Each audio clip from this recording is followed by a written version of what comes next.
in, everybody, to Just the Tip, a fantasy football podcast. It is June 29th, 2021, and it is a bit hot outside. 95 degrees I saw in my car. Then it got up to like 100, so if there is some background noise of the central air coming from our mics, we apologize, but we are not turning it off.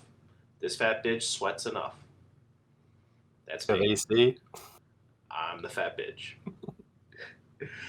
And we got Regan over there. Regan, you cooling off or are you heating up? Oh, I'm heating up in this basement. Doors closed, keep the cold air in. I'm a little jealous that you have AC, which is some bull. But I'm feeling pretty heating good. Up or cooling down? You good?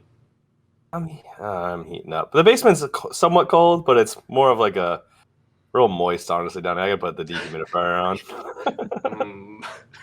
Moist. It's such a great word. Ryan, anything moist over there down in southern Rhode Island? Nothing moist over here that I know of, but keep an eye out, I guess. Well, let's hope so, man. It was a little moist this weekend, bit hot. Spent some time at the pool, so it was good. I enjoyed it. Oh, look at that. Pinky up. Very nice. Great koozie. It is a great koozie. We'll get to that later. I want to thank you guys, the listeners, the viewers out there, for watching our videos on YouTube at Just the Tip, a fantasy football podcast. If you could just subscribe, like the video, put the bell on, to remind yourself, leave a comment how you like the episode, what you don't like the episode, something that we missed, something you want to follow up on. Feel free to comment. We'll interact with you. We got nothing going on, especially Ryan. He's not working. He just doesn't care about his job, and he's just on social media right now. Just kidding, Ryan. You know, I don't want your boss getting mad at you. I had a kid at work tell me today, I don't want to ever have a job. I just want to do what you do, Mr. Ryan. That's it. So that's twice. That's two times today. Somebody's told me I don't work. The poor kid's going to get let down. If you enjoy your job, is it actually a job? Yes. Oh, okay. Oh, it's a job. Because you still got to go. It's true. Everybody has to go. So if you don't want to watch us on YouTube, which I can't blame you, looking at my sunburnt face right now, looking like a lobster. Got Apple, Spotify, Google, and Amazon podcast for you. If you just want to subscribe to those, download the episodes, you can write a review on Apple for us and give us 5 stars. That really help us out. But if you like our tips, share them with your friends, share them with your family. Our tips are for everybody. Don't be shy. Hand them out. Grab them for them. Give them right to them. Sure, it's consensual. Always is. With these tips. And we will continue around our trip around the league here to the NFC West. But before that, we had a little giveaway last episode. So for those that commented, your favorite sleeper, thank you very much for participating. Let's go through a few of the sleepers that people listed. So we got Barbosa wrote A.J. Dillon. Ryan wrote Corey Davis. Peltz wrote Mac Jones. Michael Regan. Not you, Regan. You're Matt Regan. Matt Stafford. Last name. Brady Benefito. Kyle Pitts. I wouldn't qualify him as a sleeper. The hype train's going pretty hard right now. We got Russell Gage by Kevin Feeney. I like that one. And then LaVisca Chenault Jr. from Connolly. All right. Thanks, Connolly. Reaching out. Ryan, who's your favorite sleeper on this list? I'm going to have to go with Russell Gage. I'm all with Feeney there.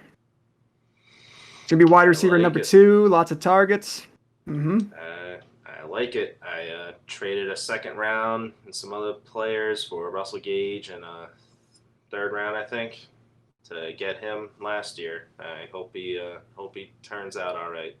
Regan, how about you?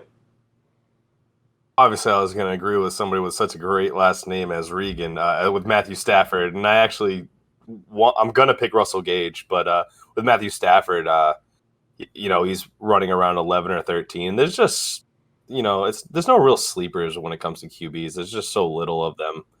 So definitely Russell Gage. All right. I actually kind of like A.J. Dillon here, man. I think they're going to get him more involved, and after getting paid with Aaron Jones, I don't know, he might fall off and play QB.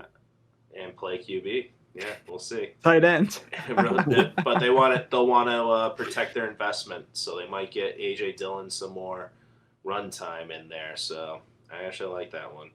Then some idiots wrote Zach Wilson and Golden Tate. I don't know who those people were, but Tate, baby. But let's spin the wheel to find out who wins this, shall we? We spared no expense here on the Just the Tip program, as you can see. This glorious wheel, almost as good as The Price is Right, but it's not as much pizzazz. Who's it going to? Who's it going to? It's really speeding up there. Yeah, this is impressive, honestly. Gonna have a seizure before our show. And John. Oh, there you go, John. It's Congratulations. You get the hat, koozie, and the coaster. Game time. You lucky sandbagging SOB. You're the fifth person to get this stuff. We'll send it in the mail. Can you say sandbagging anymore? Carrier pigeon, maybe? Can I? Cut. All right. Congratulations, man. We will get you the hat. The hat right here. I'm wearing it as well. And we got the coaster for you. And Regan, you got the koozie there, huh? Look at that. Oh, you got that too. All right. Let's see. Mine doesn't fit. First time I heard that ever. If I had a nickel every time I heard that, I'd have like 20 cents. Couldn't even get a quarter. Poor guy. No gumball for you, buddy. That didn't work. Anyway, all right. So before we get into the breakdown, let's get into Haynes' briefs here. And I messed up my drop.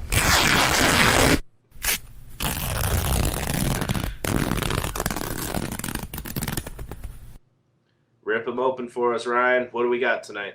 One day you'll time that up perfectly. I'm waiting for it. Well, it was tied, but then I switched to the crickets. All right. And I messed myself up. So big updates from the last couple of briefs here. So real quick, England with the win over Sri Lanka in T20I cricket action last week. So I called that one, boys. Had it on the spot.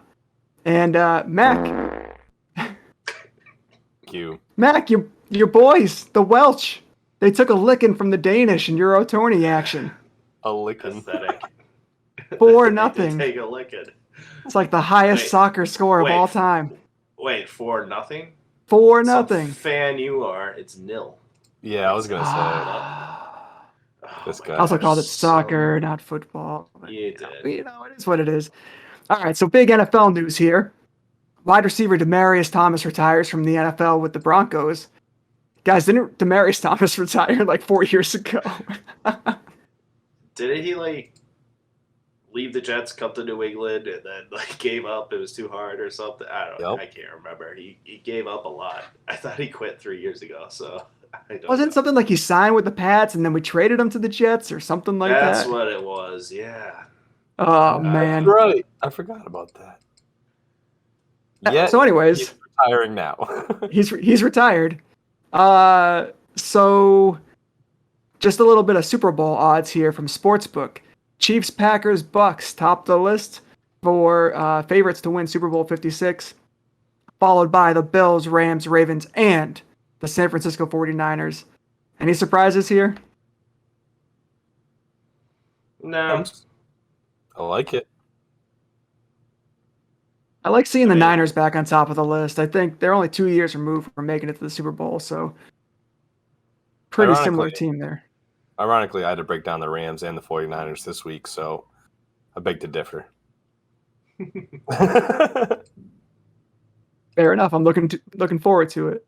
And lastly, So don't take that bet then. yeah, there you go.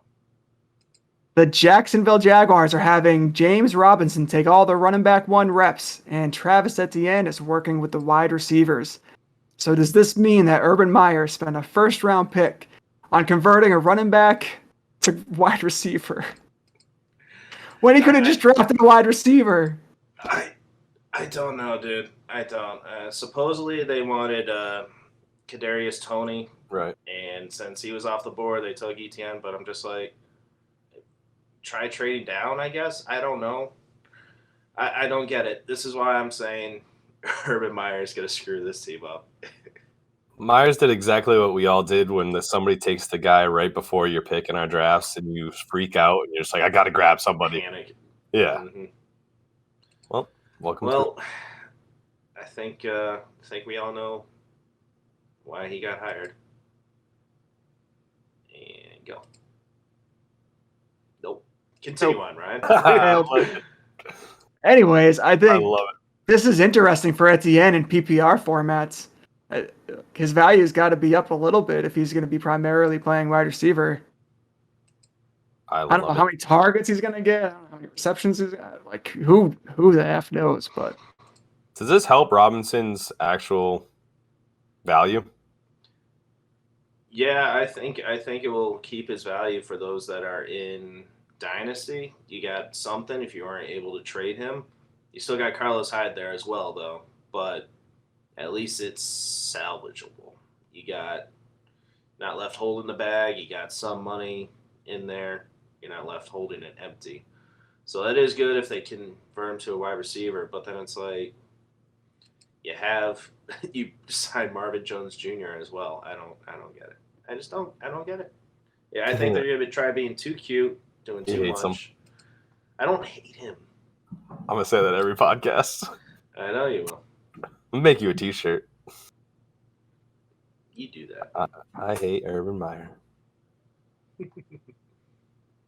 well, that's all I got, boys. All right. Well, thank you for that, Ryan, and your big briefs there. That was nice. Let's move it along, shall we? We're breaking down the NFC West here. Regan, who do we got up first here? We have the LA Rams and their new addition, Matthew Stafford, which I'm so pumped about. I was going to say, you don't sound too excited, but you love your boy Stafford. So no, I'm actually excited about the Rams. It's the 49ers. We'll get to them. Oh, okay.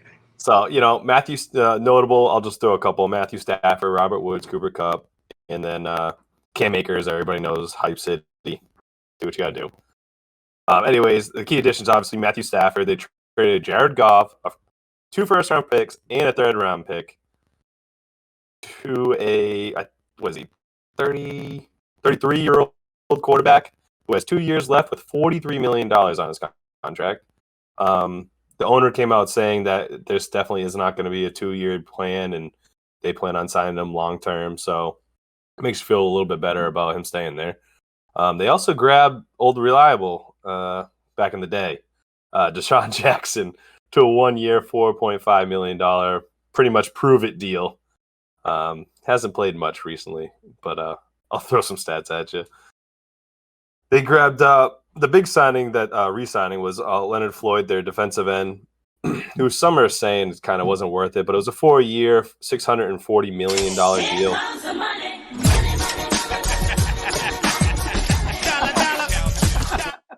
I love it. Oh, that was awesome.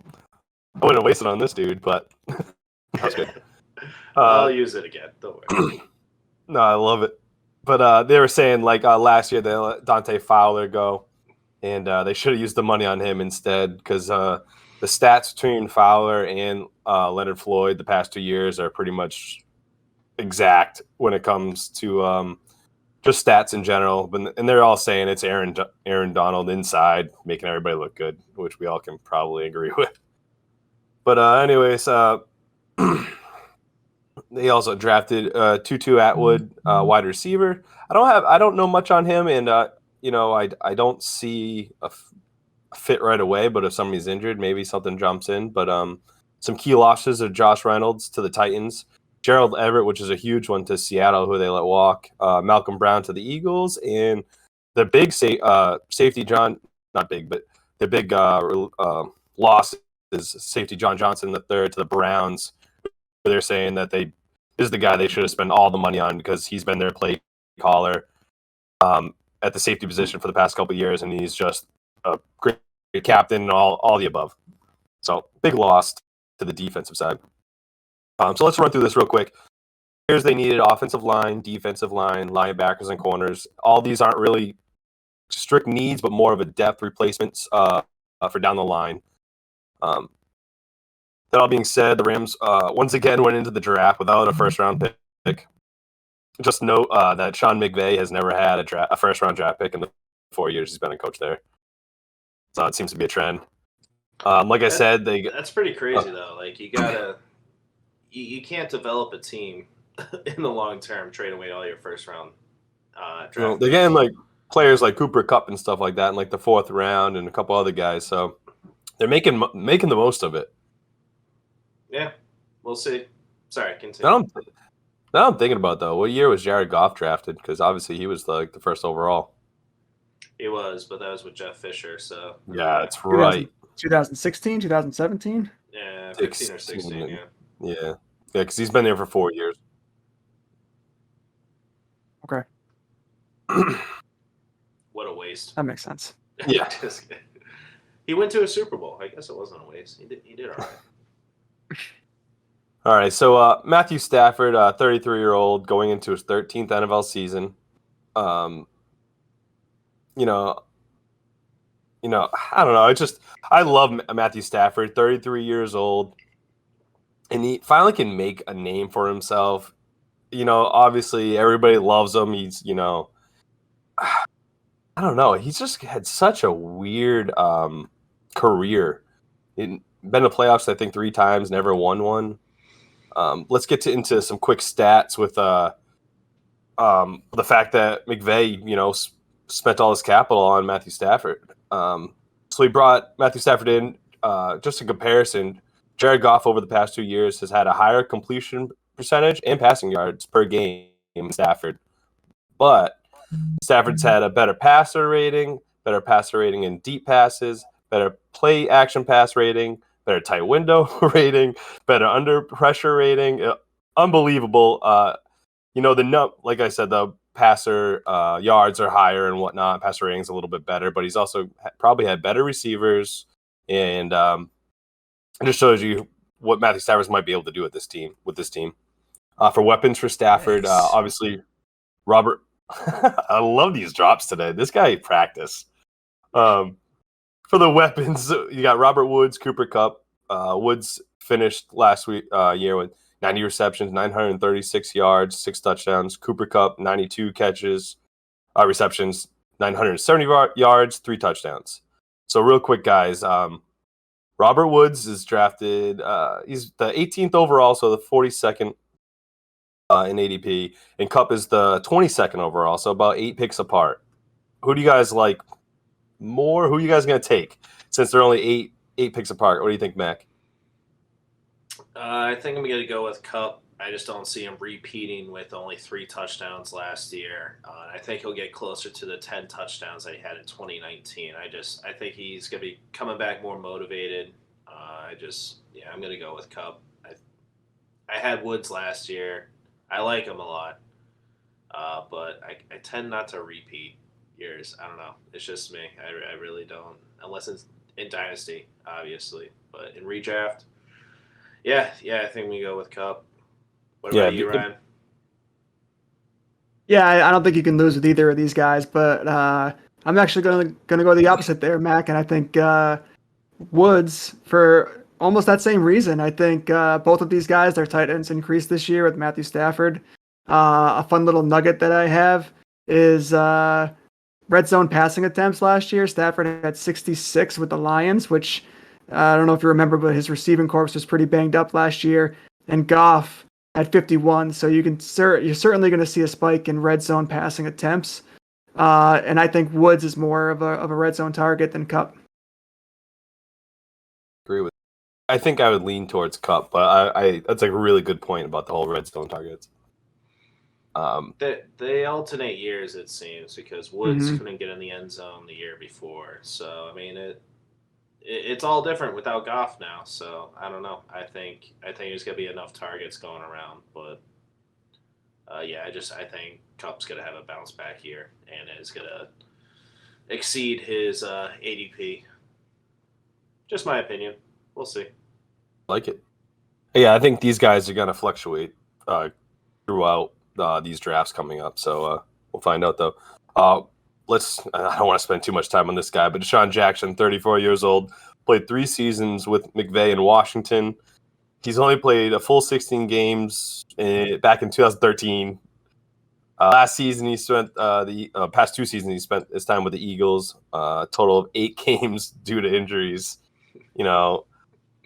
Just a note, D-Jack's obviously injury risk. Cooper Kupp has run into a few injuries in his past, so just keep an eye on players like Van Jefferson, who they have. It was his rookie year last year. He didn't do much, 19 receptions, 220 yards, 1 touchdown. That being said, if one of these guys go down, I don't know in general who's going to replace who. Like if Robert Woods would go down, would Van be better or Tutu be better? But Van's definitely next in line, and they are excited about him. So some you could, I don't know if I would even grab him and stash him, but I'm not going to grab Deshaun Jackson. So it depends on where you're at. Let's get to the last receiver of this bunch is Tyler Higbee. He finished the last year with 44 catches, 521 yards, 5 touchdowns, not too shabby. That mostly came at the end of the season after Everett got hurt. Higbee, he might be the most interesting player on this team other than Kamara, who I'll get to momentarily. But Cam Akers. Yeah, that's who I meant. Cam Akers. Anyways, we just I don't want anybody to be afraid because the past couple of years with Eric Ebron, Matthew Stafford kind of hasn't been throwing to the tight end much. Last year he changed it up a little bit, but just don't be scared of Matthew Stafford this year throwing it to the tight end. And we talked about those red zone targets. That could be Higbee right there. He had five touchdowns last year. I don't see why that can't go up. I'm pretty excited about Higbee, honestly. He is going tight end 11, which I think is kind of high. I definitely would rather have him over Noah Fant, who's going tight end 7, which I think is kind of ridiculous. This is Fantasy Pros, by the way, their rankings in PPR. Also, like Logan Thomas at 9, kind of throws me off a little bit. And all right, so let me get into the last stage is Cam Akers, guys. I said his name right this time, Mac. Everybody's obviously overhyped about him, I feel, but you can't not be. He went into the season late last year after Henderson got hurt. He started taking off, and then even in the playoffs, he had a 30 carry game for 131 yards and 40 reception yards, which is just phenomenal. So it just shows you what the guy can actually do with the opportunities. He will definitely get more opportunities, I think, with Matthew Stafford. But we do have to ease the hype a little bit with Darrell Henderson being back in the lineup. We just have to remember it's a 17-game season. This is actually going to come up a lot, and it's a 17-game season. We're going to see a lot of running back duos, I believe, in the NFL this year. You're definitely obviously going to have your main starter, but there's going to be a lot of runs taken off by that second guy just to prolong these guys' seasons. So something to keep in mind. But the last thing is just the Rams line. They finished 3rd last season. They're going into this season 8, and it's Andrew Whitworth. This is 16th season. It's actually announced today that this is going to be his last season. So hopefully he stays healthy and can really help out. But he's a big part to their line. And my last note is obviously Matthew Stafford. I'm so glad he's out of Detroit. It's gonna be so much better to watch. I hope so, man. I hope. Oh man, I'm gonna whip my whistle after that one. Yeah, I'd say Go right ahead.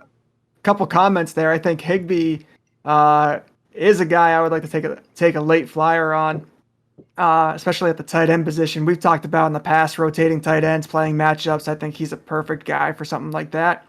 And I know we didn't touch on Logan Thomas much last week during our NFC East breakdown, but I think Logan Thomas is also going to be a big red zone target for Ryan Fitzpatrick. So those two guys, certainly I wouldn't hate having on my team. Like it, yeah. If you miss out, if you miss out on the top tier, top couple tiers of tight ends, you want to Exactly. grab a couple of those guys. It's not like you're targeting them, but if you value the running backs and the receivers more, you go with them. Then you might want to grab a couple of them to see which ones come out, and play the matchups. So not a bad strategy. When they let Gerald Everett walk and not get a replacement, and the only tight end they signed was a special teams blocker necessarily. So they obviously have faith in him. So I'm excited about it. Yeah. And on Akers there, his ADP, he's like the 12th ranked running back right now on Sleeper. 11. Oh. He's 11, yeah. So about 19th overall. So the height might be a little bit much right now, but people are looking at the opportunities there, and with Sean McVay, they're thinking he's got to go off, and he showed that he could last year. Can he handle a whole workload though, the whole season? Yet to be determined. So, where would you take him? You wouldn't take him 19 overall, third round? You wait till after 24? I was looking at it, and I think that one. Oh. You hate running backs, though. Yeah, it's tough for me. Like, if they had Antonio Gibson behind him, I'd take Antonio Gibson before him. Yeah, so he had a couple. Eckler like 16th overall. Joe Mixon 17th overall. I think I'm going to take my chances with Akers before that. No, J.K. Dobbins and all the way this year. Swift. Yeah, Gibson ranked 27th overall. CEH 29th overall. So this is full PPR, guys. We go off of full PPR formats here, unless we specify otherwise. I meant to say that at the top. How about you, Ryan? What are your thoughts on it? To answer your question, if Cam Akers falls to the third round, I think I'd be happy with that. However, if I'm looking at Cam Akers in the second round and I can switch to like CEH in the third round, I would make that move and I would draft another receiver in the second round. Okay. All right. Good to know. Anything else there, Regan? No, I think we're pretty good. Like, obviously, I think you said it perfectly. You got Cam in the third. That'd be amazing. It just second round's a little too sweet for my blood, and definitely look at those rankings because I think they're a little off in some of these other websites.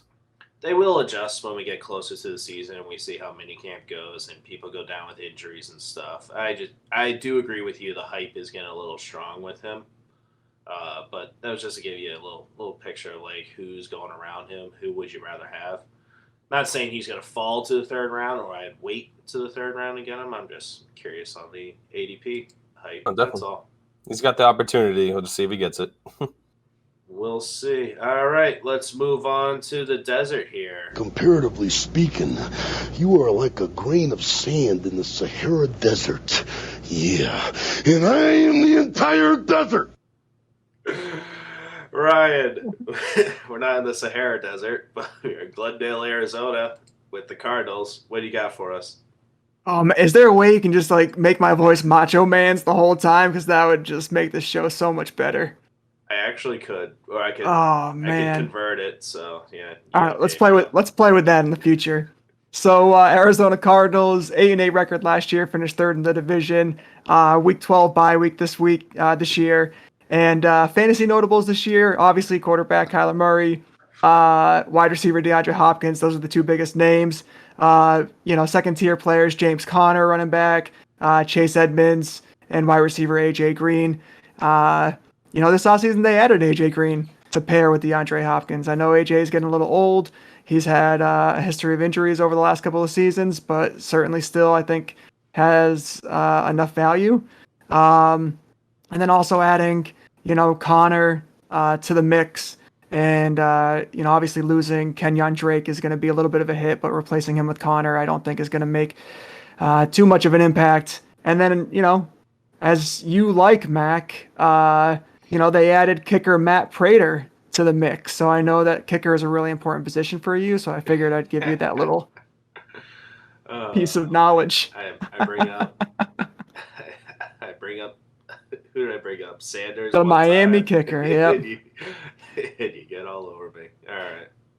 So according to reports in camp, this is the next greatest show on turf. Everybody's super excited. Connor comes out. He says, James Conner and Chase Edmonds are the best running back tandem in the NFL.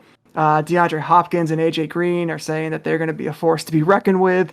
So yeah, I love the confidence. I love the firepower from this offense supposedly, and there is certainly a lot of fantasy value here on this team. A couple other big additions on the defensive side. They obviously bring in J.J. Watt, and they bring in Malcolm Butler. But I won't get too much into that. And then the tight end position for this team, a little weird. Max Williams and Darrell Daniels are going to be the two tight ends. So we don't really know anything about those guys. So good guys to kind of keep on your radar, read those minicamp reports, kind of see how they're doing. And then maybe those guys are late flyer, waiver wire pickups that could really add some value to your team. So AJ Green, 104 targets last season, only had 47 receptions, and that was with Joe Burrow, and that was with Brandon Allen, and that was with everybody who's kind of throwing him the ball in Cincinnati, kind of consistent across the board. 523 yards, 2 touchdowns. I was looking at next gen stats. He actually had the worst separation of any receiver last season.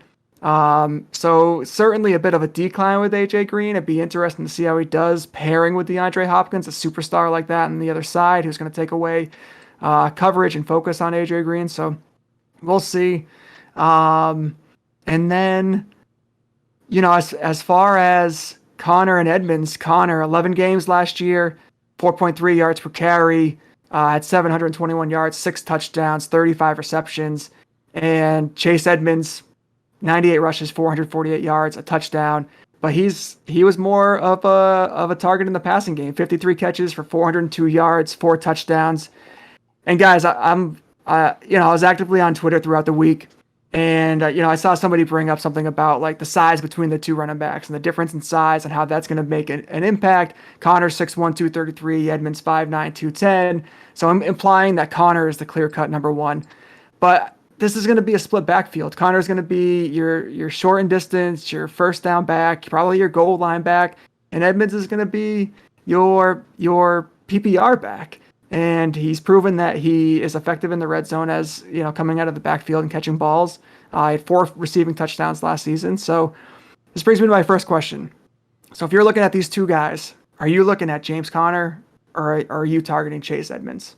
Or are you kind of passing on these guys?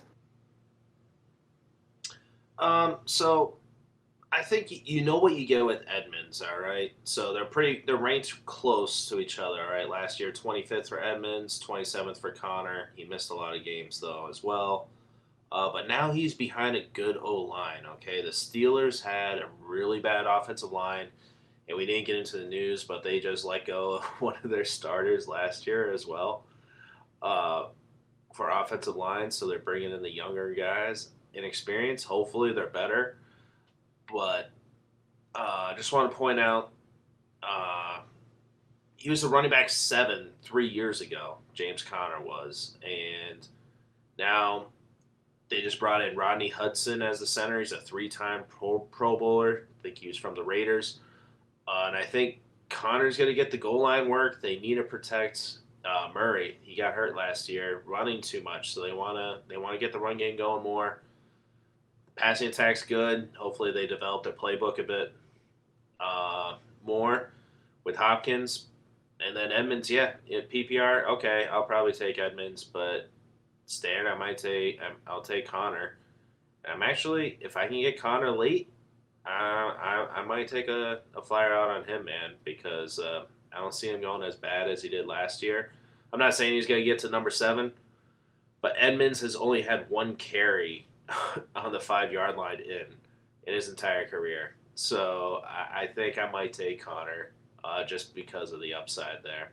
And just take a chance on him. You know, I won't depend on him, but we'll see. Any thoughts on that, Regan? No, I like that last stat. That's pretty eye-opening. I definitely lean towards Connor. The whole PPR value in Chase Edmonds, though, does get me excited. And if they were to use him a little bit more, I think, not that it would be like a steal, but I'd be a little bit more inclined to take Chase Edmonds if he got a little bit more work. I'd love to see what's coming out of OTAs and stuff like that this year. Yeah, I don't think we have a whole heck of a lot of information on either of these guys, and I don't know if that's because maybe it's obvious how they're going to be utilized, and it's just a matter of how much is one part of the game going to outweigh the other part, so passing versus running. But my second question to you guys here is about AJ Green. So thinking about, he had a lot of targets last year. So thinking about his target share with DeAndre Hopkins, thinking about his reception totals, can he get that catch rate up? Are you going with somebody like AJ Green, or are you going with a younger player who has a higher ceiling, maybe a lower floor, like a Rashad Bateman, Devontae Smith, a Rondale Moore? What do you guys think? Riggs, I'll lead this one to you. A little tough because you just don't know what you're getting. Obviously, he was coming off an injury last year, and he wasn't playing with the starting QB. And that, obviously that's why his catch percentage went down. Obviously, his catch percentage is definitely going to go up. Kyle Murray is a lot more accurate than some backup, or obviously AJ Green's probably going to be a little bit more healthier. I believe I'd probably go upside though with somewhere else. Not sure who in comparison. I'd have to it depends on where they're going in the draft and everything. But I think I might stand clear from AJ Green this year. Mac, what are you thinking? Well, stand clear. Yeah, I mean, I'm not going to target him. I mean, we had a discussion with fantasy and session guys on Twitter about Cooks. Are you going to take more of a chance on Cooks, or are you going to take AJ Green, Ryan? I know you don't want anything to do with Houston. I've been swayed a little bit. I certainly can see some value in Brandon Cooks. Yeah, AJ Green's ADP is like 224, so I think you can get it.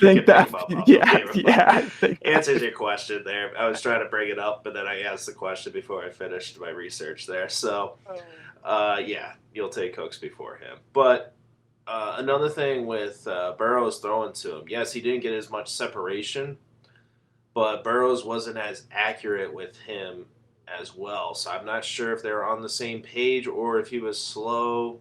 Yeah, he's definitely slower. He's coming back from injuries and he's older. He's not. Let me interrupt you real quick. Yeah, so 20 uncatchable targets, tied for 5th highest in the NFL last year. Yeah, that's what it is. So, I don't. You got DeAndre Hopkins who's going to demand double teams the whole time. AJ Green, he might be a sneaky streamer, depending on the matchup. But yeah, you're not targeting him. Does he become the number 1 though? Hopkins gets hurt easily, or is it something? No, Larry Fitzgerald. Wait, what? I don't know. Maybe if that's the case, maybe you start looking at Christian Kirk and Rondale Moore. Christian Kirk, they've already moved on from him. That's why they took Rondale Moore. So, didn't they draft Christian Kirk over DK Metcalf as well? That was a nice one. I don't know that off the top of my head, but I wouldn't be surprised. Everybody picked everybody before DK Metcalf. Passed on DK. Who knows why? Maybe it's because he kept going into meetings with his shirt off and just kind of turned off everybody. Intimidation. Turns me on. I don't know why they would turn them off. Oh, hey. All right, last thing. So I was actually put in the position where I had to make this choice. I had a Superflex Dynasty startup, and I had the second pick, and it was between Kyler Murray and Josh Allen. So I picked Kyler Murray. Who are you guys picking? Regan's going. Yeah, so this is Dynasty, obviously? Yep. Yeah, so it's 2-quarterback league, right? Oh. Super flex, 2-quarterback. Yeah, 2-quarterback league. Yeah, I'm going Josh Allen. Bigger guys, more durability, I believe, than Kyler Murray, who's 180 soaking wet. So, yeah, I don't know. I think I would go with Josh Allen. Plus, Kyler Murray's in a tough division as well. But I know you're in a dynasty, so you can't look that far ahead. But yeah, it's always competitive, and we know what the AFC East is like. There's always one top dog, and then the rest of the bottom feeders. So, what do you got, Regan? Obviously, I'm going to go with Josh Allen because you know how I feel about him. That being said, you know, Josh Allen, his stats have gone up every single year he's been in the league in every single category, and obviously that can't happen anymore because he already killed it last year. It can happen. You see You see Kyle Murray, like you see what he could be, and if he can sit in the pocket a little bit more, protect himself a little bit more, and now they're surrounding him with a couple more weapons. It's kind of exciting to see what his dynasty value would be. But like Max said, you bigger guy, Josh Allen, you just got to go with him. He's obviously the safer pick. Well, I live on the edge. Oh man. No, I think this season I'm gonna rank Murray higher than Josh Allen by one spot. But yeah, I don't know. Long term, yeah, I'd probably take Allen. I don't really think he can go wrong either way though. So this is how Kyler Murray started his season last year. This is fantasy points, and this is based from this league. I think it's a 4-touchdown league, but I'm not sure. It might be 6. So about 33 points, 38 points, 30 points, 25 points, 33 points, 33 points, 44 points. 44 points. Back to back. 44 and 43. So if he can do that consistently throughout the year, I'm happy with my pick. What happened after that? After he got hurt? Not great. Yeah. Not as good. Not as good. Good, but not great. Not as good. Yeah. Yeah. No, he wasn't winning you the weeks. That's for sure. So. Yep. I don't know. Extra game too. Who knows? Long seasons now. All right. Shall we move on? Next. All right. Next question. We got Seattle Seahawks. All right. They are led by Mr. Unlimited. Yeah, you got to be unlimited. We got Russell Wilson. He was ranked 6th quarterback last year. All right. Chris Carson, the running back, 19th. And running backs, then we got DK Metcalf, number 7, Tyler Lockett, number 8, and Gerald Everett, 24th overall. And in tight ends, not good. Not good, man. All right. So that's a pretty short list. You guys had kind of a longer list than I did. So those highlighted players on this team, which is good if you get those guys, all right? But there's not much depth, so I really wouldn't look at sleepers on this team. Unless you're in deep leagues, like I got DJ Dallas, who's the backup running back to the backup running back. So he got 20 points one week last year for me, which I really needed. I was in a pinch, so it helped me out. But yeah, I wouldn't look too deep. All right, so the Seahawks were in the middle of the pack in offensive production. All right, except they ranked 5th in passing touchdowns and 7th in touchdowns overall. The rest of it, though, they were just like 15th, 14th for passing attempts, rushing attempts. 19th was like third down percentage as well. So they couldn't sustain their drives too well. Their defense, all right, they're no longer the Legion of Boom. All right, that's long gone. All right, they were but last in points against, not attempts. 30th in plays against, all right? They're ranked 27th on third down, so they couldn't sustain their drives on offense, and they couldn't get off the damn field on defense as well. So, and they were ranked 19th in the red zone. So, if you had offensive players, you would start them against Seattle. All right, not like it used to be. It used to be like, I drafted this guy in the 2nd round. I can't bench him. But it's Seattle. I got to bench him. Nah, not anymore. All right. Yeah, the best thing about fantasy production on a team like this is having a bad defense. So they always have to come back. So they're always going to be passing the ball. They're not going to just grind it out in the fourth quarter. All right. So don't think they're out. Like, all right, DK Metcalf only got me 10 points. It's the fourth quarter. You still got a chance to double that. So don't lose hope. All right, so some additions that they got was their draft picks. Okay, they only had 3 draft picks, or they only used 3 draft picks. I think they started with 4, and then they traded 1 away. Their first one was in the second round, taking Dwayne Eskridge, wide receiver. So they need another depth piece. Like I said, they only have Lockett and DK Metcalf. So he's their third option. He's a fast guy though, sub 4.4. He's going to be a special teams returner. That's what they're talking about. Starting them out at. So keep an eye on that speedster there, especially in deeper leagues, okay? Then they took a corner and offensive tackle in the 4th and 6th round, respectively. So free agents, they did not pick up Rashad Penny's 5th-year option, okay? So he's been a disappointment, unfortunately. He had a lot of promise. But he keeps on getting hurt and stuff, and it just isn't showing up. So they signed Lockett to a 4-year extension worth $69 million. Nice. 37 guaranteed, all right? But they're also trying to do something with the lackluster defense. So they signed Carlos Dunlap and Alden Smith, their DNs there.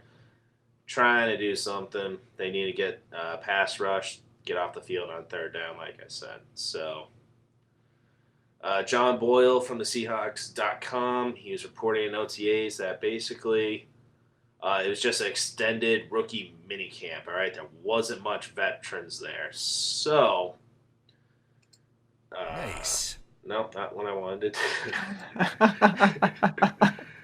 Nice. Mr. Unlimited. Can he carry this team without his vets there? So he's carrying camp. So after he was done parading around, lobbying for a trade, he was on all the shows. Oh my gosh, what's the most popular one? Hard Knocks. No, not Hard Knocks. Talk show. Oh my God, Oprah? it's on ESPN. No. Maury. No. Damn Around it. the horn. Escapes me. No, not those. It'll come to me. Anyway. We suck at this game. So, I do. Not you, us. Oh, I didn't write it down. Anyway. So Wendy the Bears- Williams. The Bears were sure. I love that guy. So the Bears tried to trade for him, but I think they made a better decision with Fields. Regan, I know you would agree with me there. Fields will Fields have a better career than Wilson? 1 Super Bowl win. He's been to 2. That's a really tough one.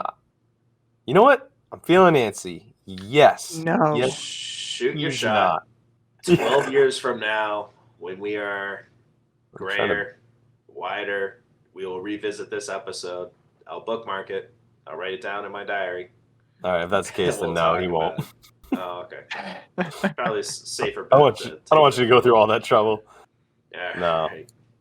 All right, let me try to get through this stuff some quicker for you. All right, so some stats here. Russell Wilson. All right, he's consistently the past 9 seasons been in the top 12 of QBs overall. Okay, last year he threw a career high for 40 touchdowns with 4,200 yards, 500 rushing, and 2 rushing touchdowns. But let me get my tip in here deeper for you, Regan.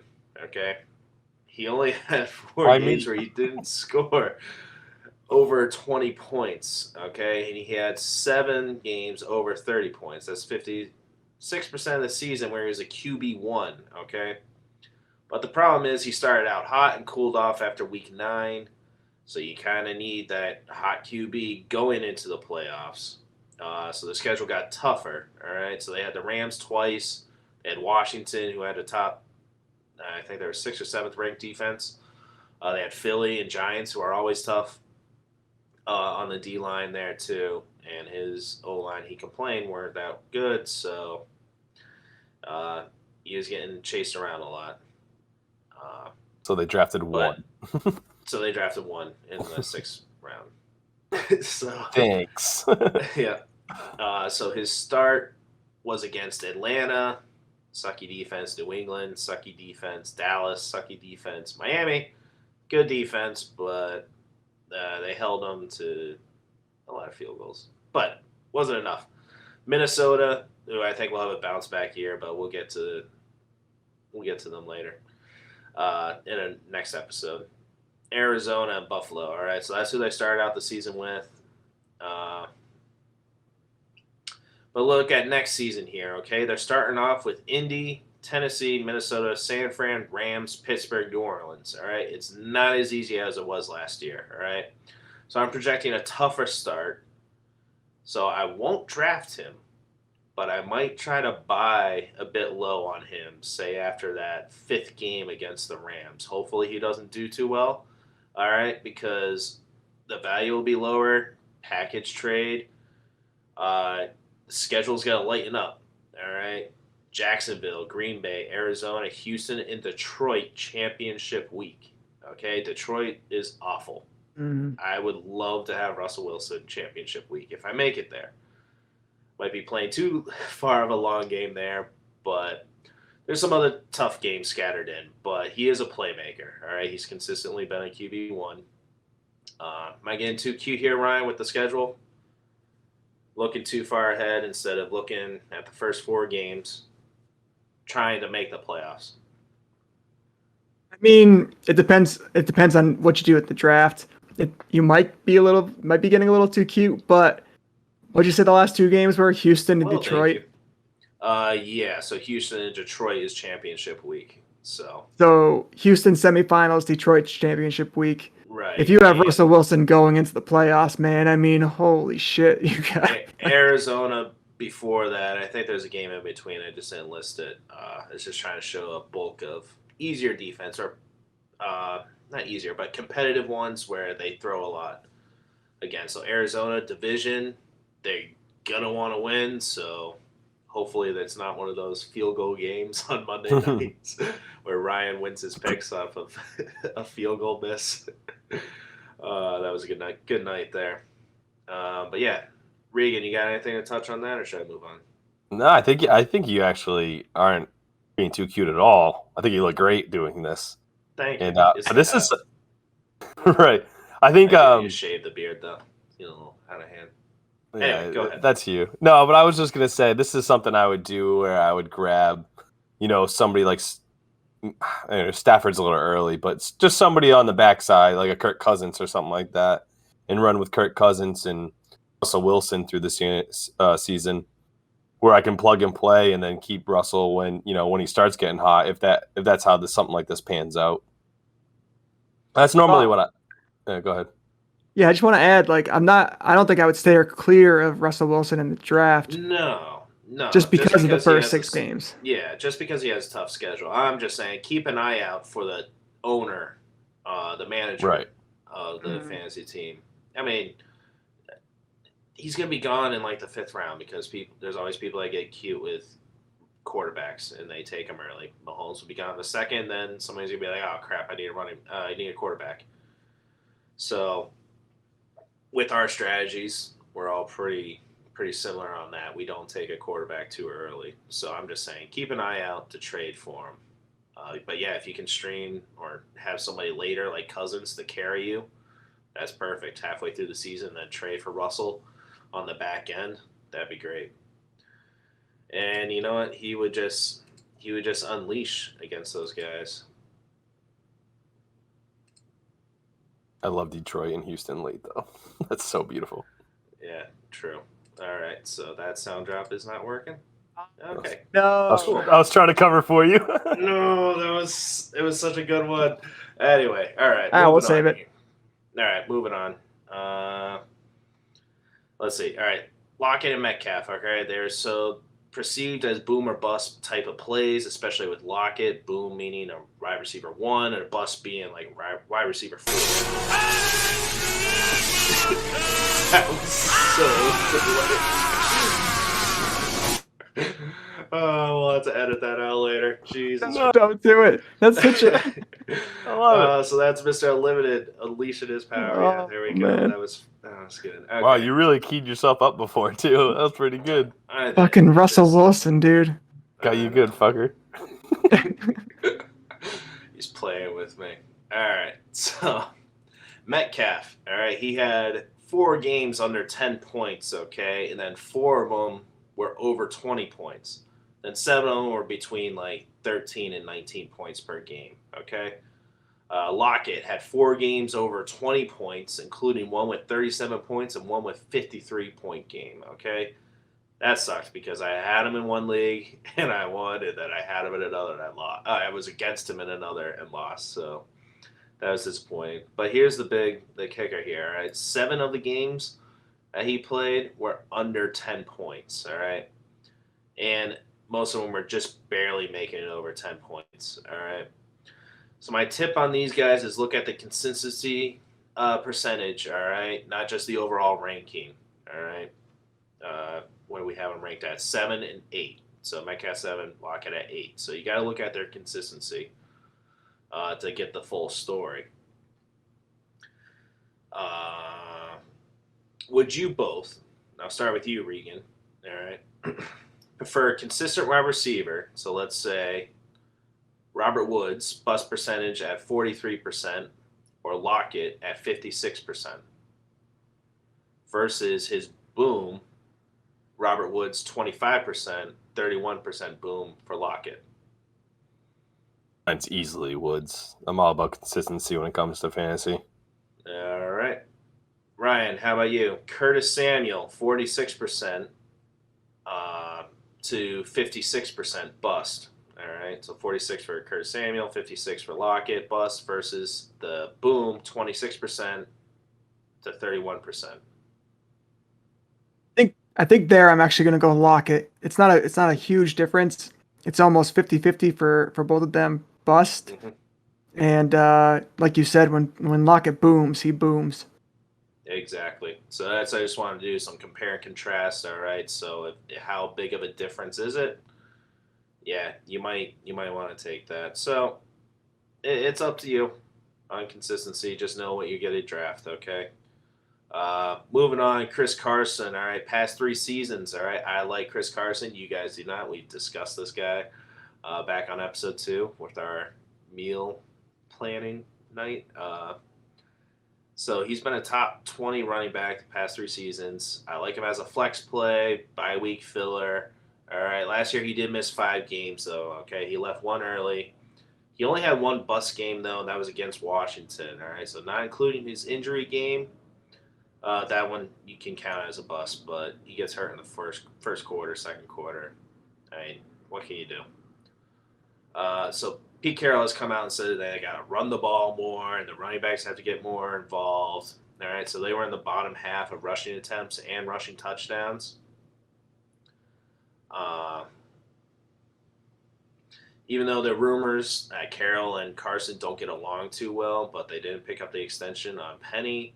He's never available. DJ Dallas, little guy, just a pass-catching guy. They need the bigger body.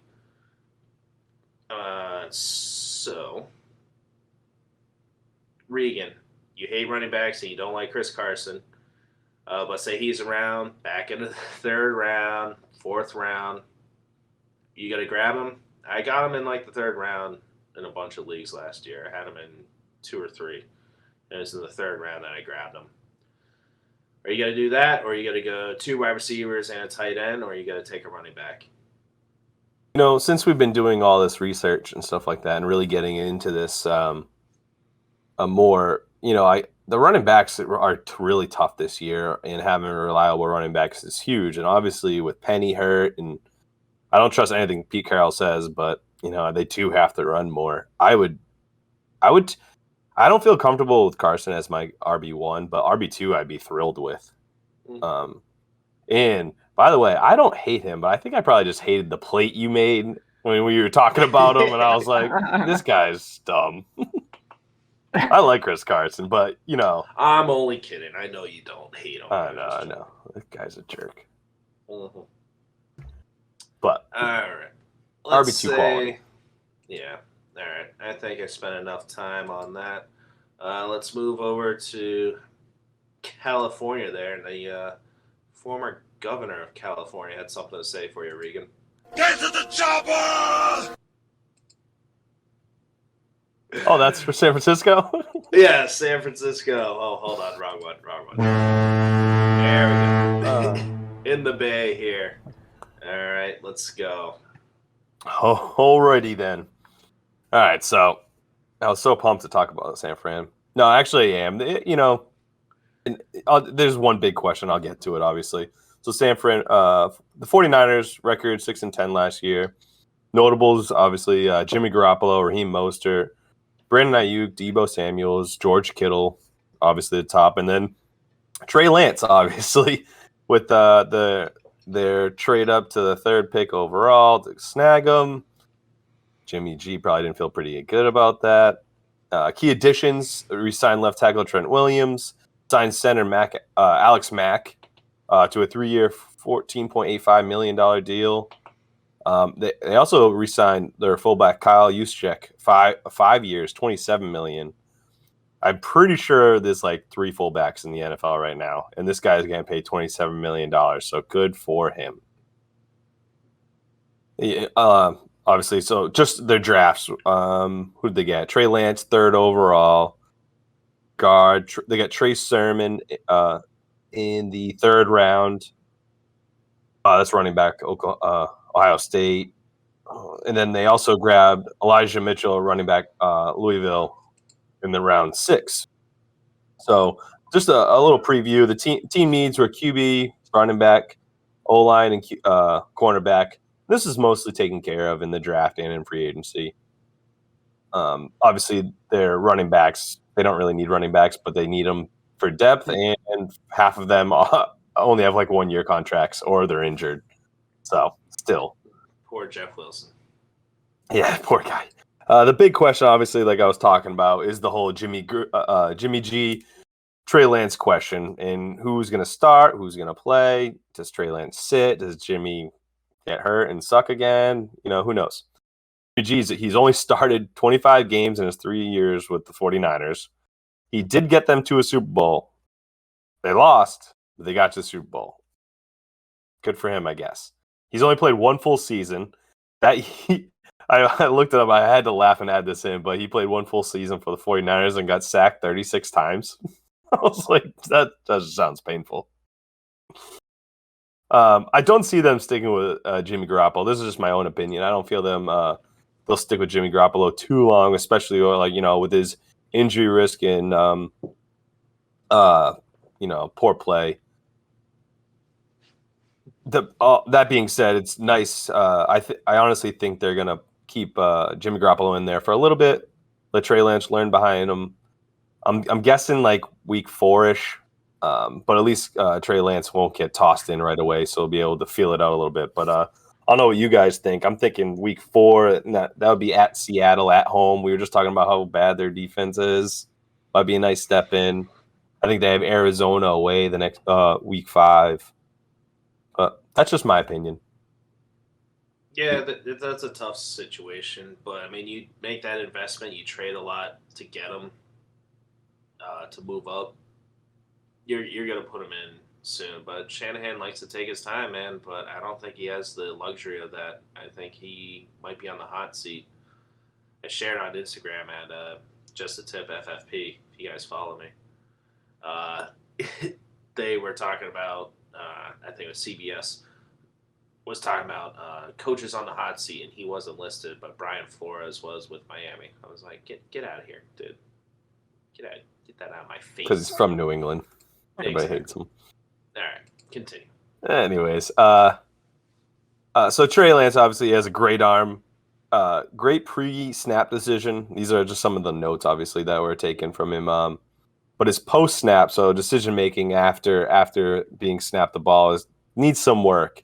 And that's something he'll learn in practice and kind of get the feel for the NFL. The speed is just uncomparable to college. Close, but not comparable, if that makes any sense. His intelligence and mobility is kind of what brought him to the 49ers and what brought him to everybody's attention anyways, because he, from like Houston he's from Houston, but he's played for North Dakota State, which is not as big as some of these other colleges these guys come from. But so pass catchers, I'll just name the big three, including the tight end: Brandon Ayuk, Deebo Samuel, and George Kittle. Brandon Ayuk last year finished with 583 yards and 4 touchdowns over the final 7 games of the season, and that's without Deebo and Kittle most of the time. So it shows you that he can produce. He is a good receiver. It is kind of scary if Deebo and Kittle are on the field. Can he do that? And you have to think the first couple games he played, it's his rookie year. He's got to get used to the whole system. He's learning still.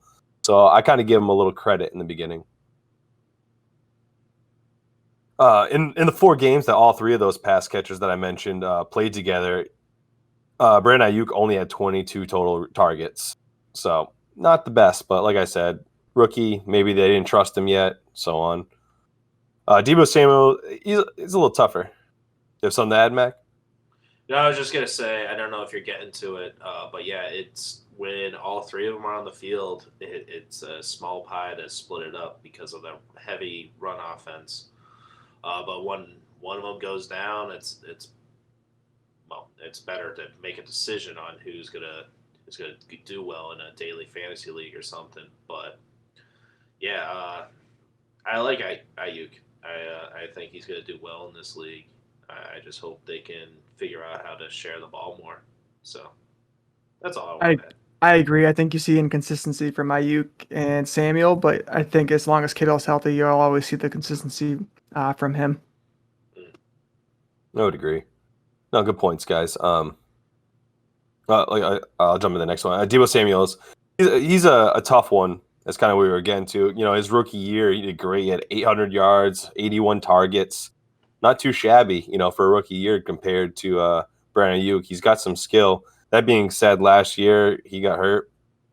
He also only averaged 2.2 depth yards per target, which is last, by the way, in his 7 games that he got to play in before being injured. I believe he had a broken foot, something like that.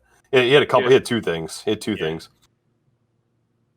He definitely be a real interesting player. How they use him behind the line of scrimmage and stuff like that. He had quite a bit of rushing attempts his rookie year, not as many last year, but kind of like a Curtis Samuel type of player. And we all see how we're pretty excited about him. I know people are excited about Deebo too, but you do get worried.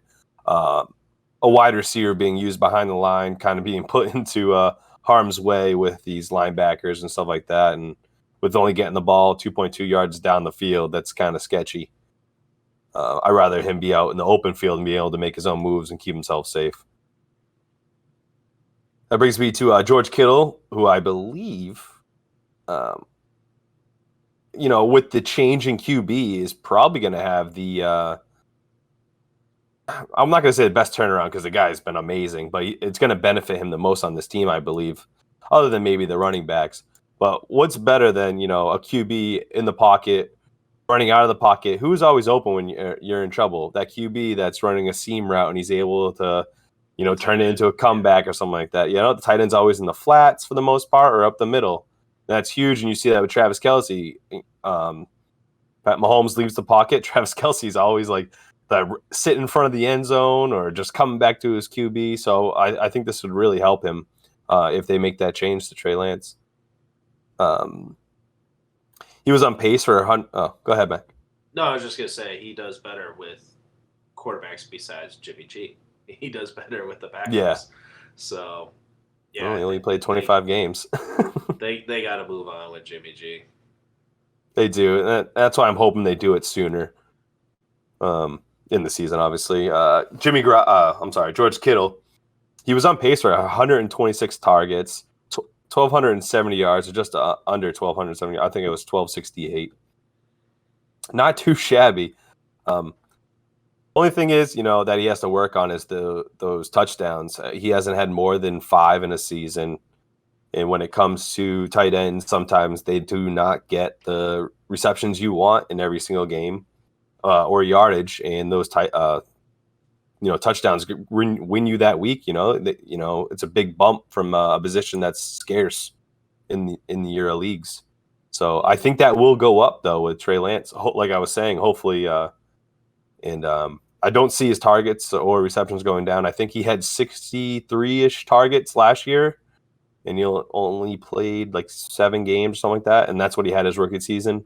And he's averaged over 120 the other 2. So I don't see him going down. I'm not too worried about this injury, but he has had injury problems. Just who hasn't these days? Needless to say, the guy's a stud.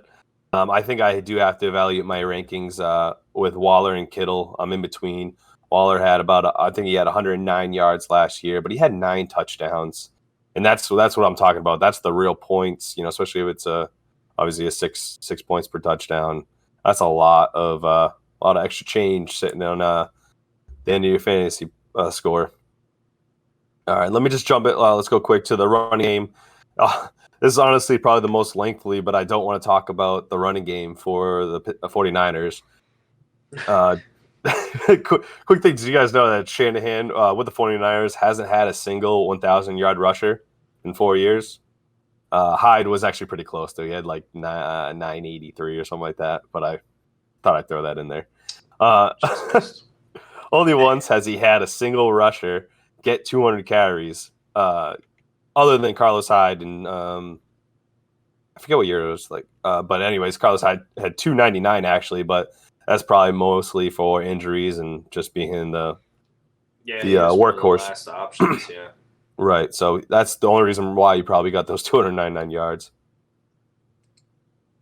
So Jeff Wilson, he might come back mid-season-ish. He's out 4 to 6 weeks with a torn meniscus. They drafted Trey Sermon in the 3rd round.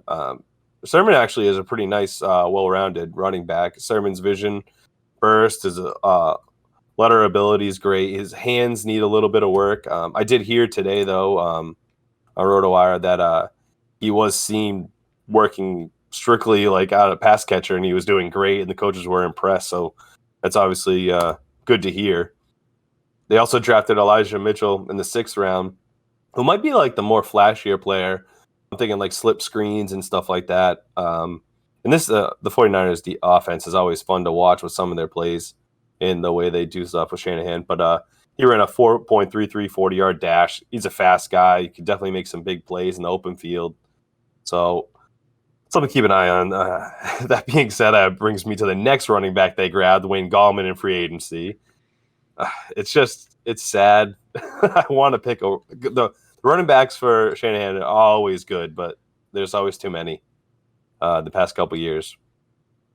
Like I said earlier, they just needed a running back in general because a few of them only have 1-year deals.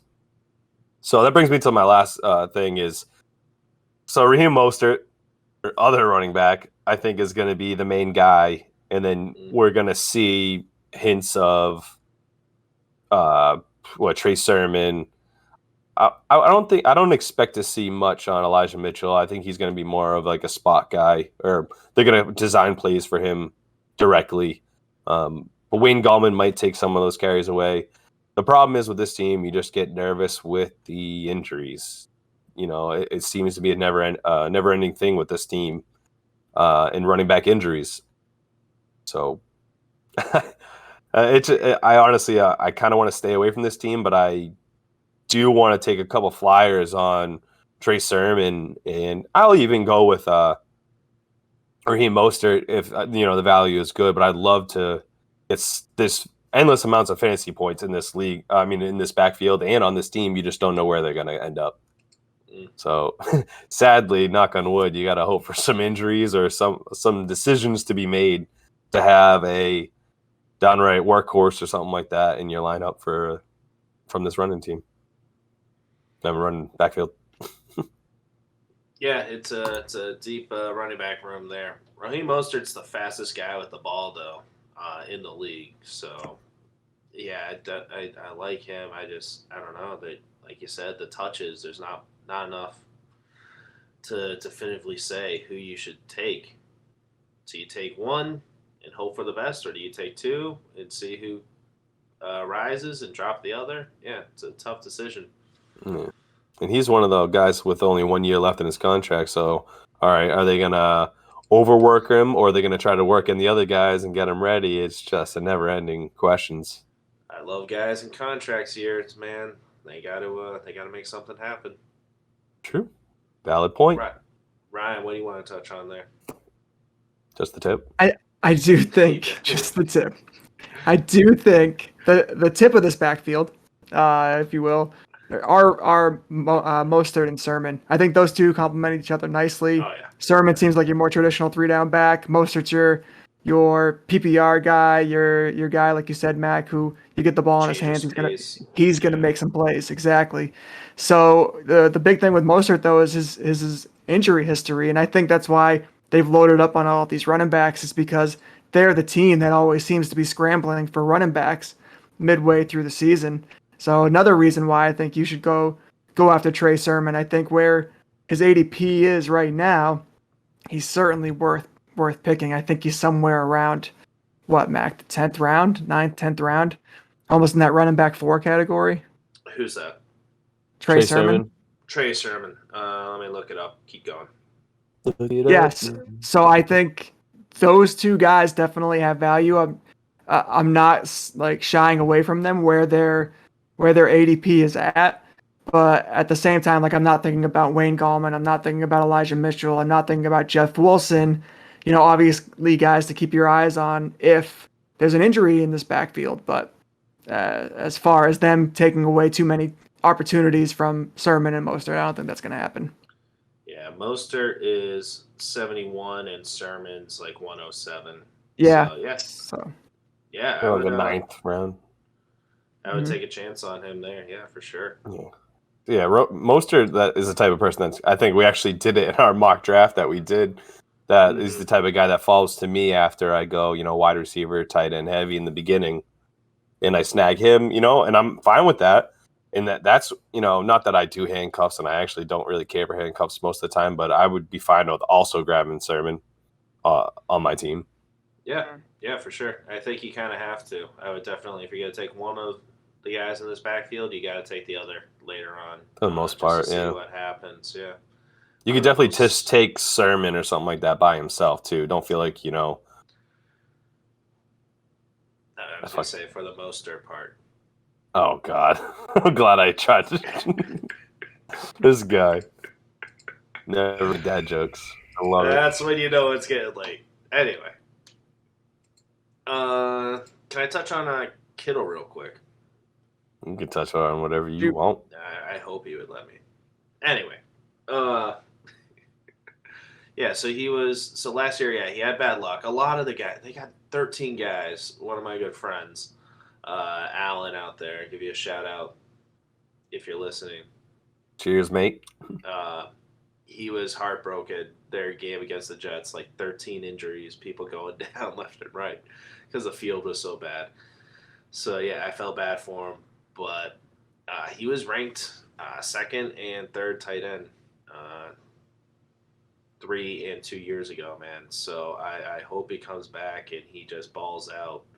It helps the offense get along, too, because when you have somebody dominating like that and the defense has a game plan for him, opens up the field for Samuel and Ayuk and whoever the running back is. So, but then Kittle's a game changer as well, so he'll get his value up there as well. I just moved Kittle into 2nd in my rankings in my head. You had to beat Waller, huh? Yeah, well, I really like Waller. I just love it, the no competition over there. But I feel like Trey Lance is going to come in around week 4, and a rookie quarterback, is going to lean on those easy targets, dump passes to tight ends, running backs. I think he's going to have a great season on top of what he was already going to do. Yeah, if he stays healthy. So, yeah, I hope he's good. All right. Ryan, anything else on there? No, I think I'm good. I like it. All right. You're killing me, Smalls. Oh, this That's heat's all killing the me. injuries, man. The heat is killing me. All right. Before we get to the leftovers, I just want to say again, thank you everybody for subscribing, following. If you made it this far in the episode, we really appreciate it. Give us a like, review, rate us. We're on YouTube, Apple, Spotify, Google, and Amazon podcasts. All right. You can follow our socials at Just a Tip FFP. Like, comment, slide into the DMs. Ryan would love to chat you up late at night or early in the morning. He's Especially up on at, Twitter. Ugh. Especially on Twitter, man. Yeah, shout out to all those people that are engaging with us, having some great conversations there. Too many to name. We're just so popular. But you can email us at justatipffpodcast@gmail.com. As always, thank you for taking and sharing our tips. All right, let's get into the leftovers. Who's got something? Regan?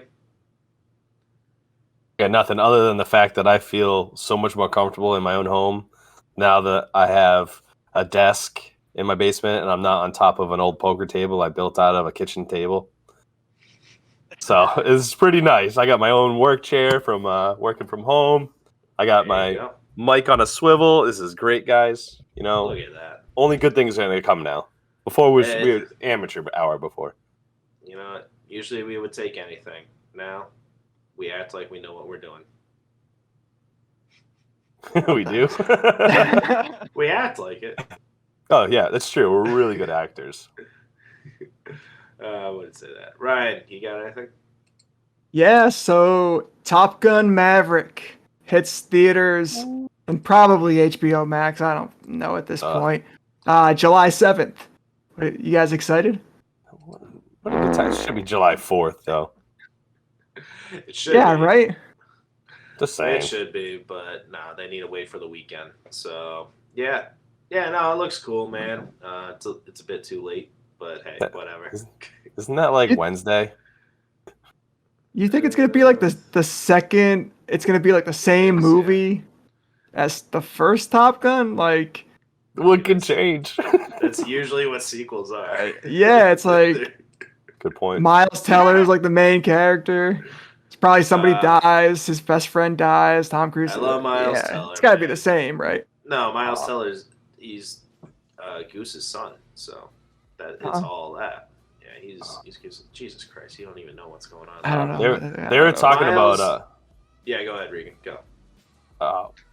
man, why can't I think of his name now? You guys get me every time. Miles What's Teller, his Tom Cruise. No, Tom Cruise. Tom Cruise. 98.5 Cruise The Sports Hub was talking about Tom Cruise, about how like he got such an ass, and he's like even if he's like eating, you have to be sitting down, and you can't be moving around while he's eating on the set. And obviously, we saw that video of him freaking out on somebody not wearing a mask.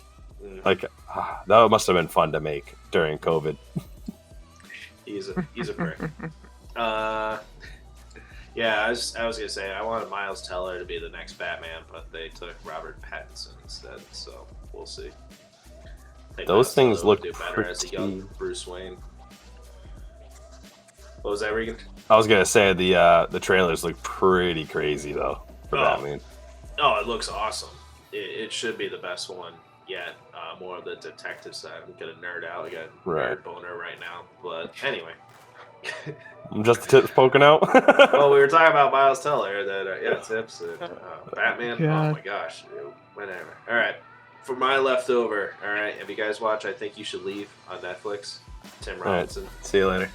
No. The show. Regan, the show. I'm not. All right, that's your homework assignment this week. All you listeners out there, if you made it this far, go watch I Think You Should Leave on Netflix. Second tell me season's about coming it. out. I'm not going to tell you. You just got to watch it. I got to break down 2 teams over here. I'm dying. I don't have time for this. I'm behind on Loki. Break it down. You're not missing anything on Loki. I'll punch you square in the throat. Yeah, you don't have to punch me though. I like just being choked. Just ask your mom. Good night, everybody. Oh my god. Take me out, coach. Well, Dak, here's the deal. I'm the best there is, plain and simple. I mean, I wake up in the morning, I piss excellence.